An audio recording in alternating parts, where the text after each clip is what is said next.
મિત્રો કેમ છો? આશા રાખું છું કે તમે બધા સહકુશળ હશો. હું પણ સહકુશળ છું. આજે 26 જુલાઈ 2026નું કરંટ અફેર લઈને તમારા માટે હાજર થઈ ગયો છું. તો ચાલો મોડું ન કરતા આજનો વિડીયો શરૂ કરીએ છીએ. એની પહેલાં કહેવા માંગીશ કે ચેનલ પર નવા છો તો સબસ્ક્રાઈબ કરીને રાખજો. વિડીયો ગમે તો એક લાઇક કરી દેજો. ભાઈબંધ દોસ્તાર ફેમિલી મેમ્બર સાથે વિડીયો શેર જરૂર કરજો, જે પણ લોકો ગવર્મેન્ટ એક્ઝામની તૈયારી કરતા હોય. કારણ કે દરરોજ લોંગ વિડીયોમાં કરંટ અફેર્સ અને શોર્ટ વિડીયોમાં જનરલ નોલેજ લઈ અને આવતો રહું છું અને તમને અપગ્રેડ કરતો છું. ચાલો મોડું ન કરતા આજનો વિડીયો શરૂ કરીએ છીએ.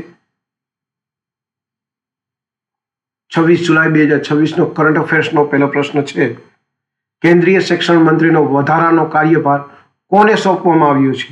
ઓપ્શન એ છે પ્રહલાદ જોશી, બી છે અમિત શાહ અને 3 છે ધર્મેન્દ્ર પ્રધાન. તો સાચો જવાબ છે પ્રહલાદ જોશી. ડીપમાં આપણે જઈએ તો કેન્દ્રીય મંત્રીમંડળના તાજા ફેરફાર યાદ રાખો. કરંટ અફેર્સના પ્રશ્નો આ પ્રકારના પ્રશ્નો વારંવાર પૂછાય છે અને સ્પર્ધાત્મક પરીક્ષાઓ માટે અત્યંત મહત્વપૂર્ણ છે. બીજો પ્રશ્ન છે: કયા કેન્દ્રીય મંત્રીએ પોતાના પદ પરથી રાજીનામું આપ્યું છે? ઓપ્શન એ છે અશ્વિની વૈષ્ણવ, બીજો છે ધર્મેન્દ્ર પ્રધાન અને ત્રીજું છે અનુરાગ ઠાકોર. તો સાચો જવાબ છે ધર્મેન્દ્ર પ્રધાન. યાદ રાખવાનું છે બોર્ડ ફોકસ વર્તમાન રાજ્ય ઘટનાઓ બોર્ડ પરીક્ષા માટે. યાદ રાખો કેન્દ્રીય મંત્રીમંડળ તથા ફેરફારો હંમેશા પરીક્ષામાં આવે છે. તાજેતરના રાજીનામા અને નિયુક્તિવાળા પ્રશ્નો વારંવાર પૂછાય છે. ત્રીજો પ્રશ્ન છે: ભારતનું 45મું વૈશ્વિક વારસા સ્થળ કયું બન્યું? સાચો જવાબ છે ઓપ્શન એ છે શ્રાવસ્તી, બી છે ચરાઈદેવ મોઈદામ અને સી છે સારનાથ. સાચો જવાબ છે સારનાથ. ડિટેલમાં જઈએ તો આ છે સારનાથ છે ભારતનું ગૌરવ વિશ્વ ધરોહર છે. યુનેસ્કો વર્લ્ડ હેરિટેજ સાઇટ ભારતની સંસ્કૃતિ અને પ્રાકૃતિક ધરોહરની વૈશ્વિક માન્યતા છે. સારનાથ બુદ્ધ ધર્મ સાથે સંબંધિત પવિત્ર સ્થળ છે. વારસા સ્થળો વિષયમાં વારંવાર પ્રશ્ન પૂછાતા હોય છે. ચોથો પ્રશ્ન છે: પંચાયતી રાજ મંત્રાલયના નવા સચિવ તરીકે કોની નિમણૂક થઈ?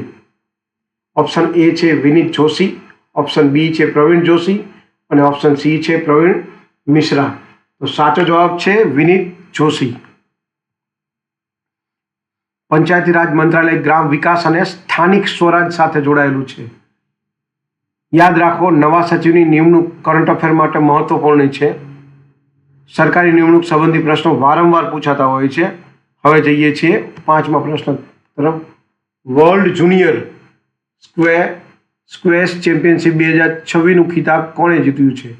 બાબ સાહેબ, રૂકૈયા સાલેમ અને અનાહત સિંહ. સાચો જવાબ છે અનાહત સિંહે જીત્યું છે.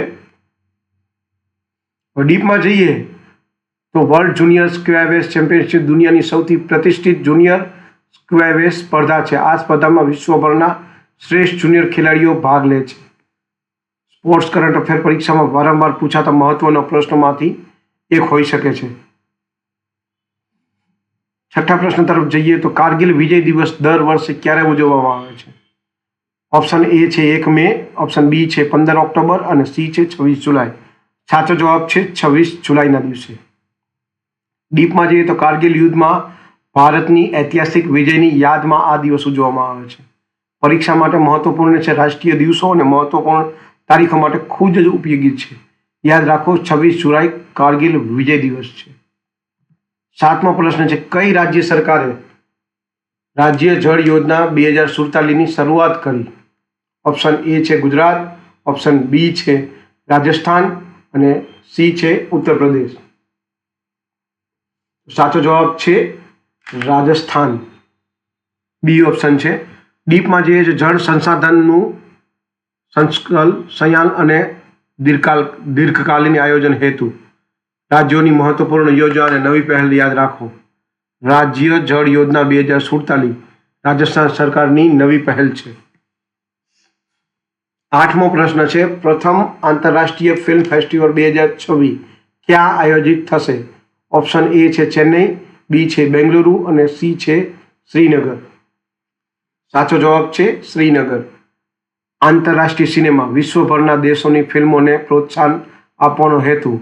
સ્થાન યાદ રાખો, શ્રીનગર જમ્મુ કાશ્મીરમાં આયોજિત થશે.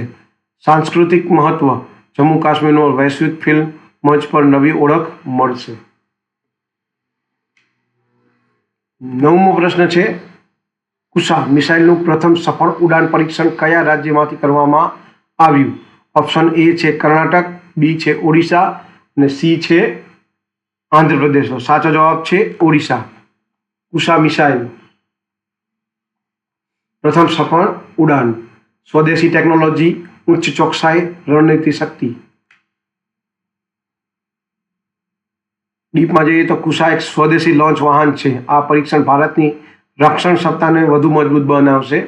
આ પરીક્ષણ ઓડિશાને એક ઇન્ટિગ્રેટેડ ટેસ્ટ રેન્જમાં લાવશે. 10મો અને છેલ્લો પ્રશ્ન છે, કયા દેશે ભીષણ જંગ આગ ફેલાતી રાષ્ટ્રીય આપાતકાલ જાહેર કર્યું છે? ઓપ્શન એ છે ફ્રાન્સ, બી છે નોર્વે અને સી છે સ્પેન છે. આમાં સ્વીડન લખેલું ખોટું છે, આમાં સ્પેન આવે છે. ઠીક છે. તો આ હતા 26 જુલાઈ 2026ના કરંટ અફેર્સ અને તેના જવાબો. વિડીયો ગમ્યો હોય તો વિડીયોને એક લાઇક કરી દેજો. ચેનલ પર નવા છો તો સબસ્ક્રાઇબ કરીને રાખજો, કારણ કે દરરોજ લોંગ વિડીયોમાં કરંટ અફેર્સ અને શોર્ટ વિડીયોમાં જનરલ નોલેજ લઈ અને આવતો રહું છું અને તમને અપડેટ કરતો રહું છું. તો આજ માટે આટલું જ. જય હિન્દ, વંદે માતરમ દોસ્તો.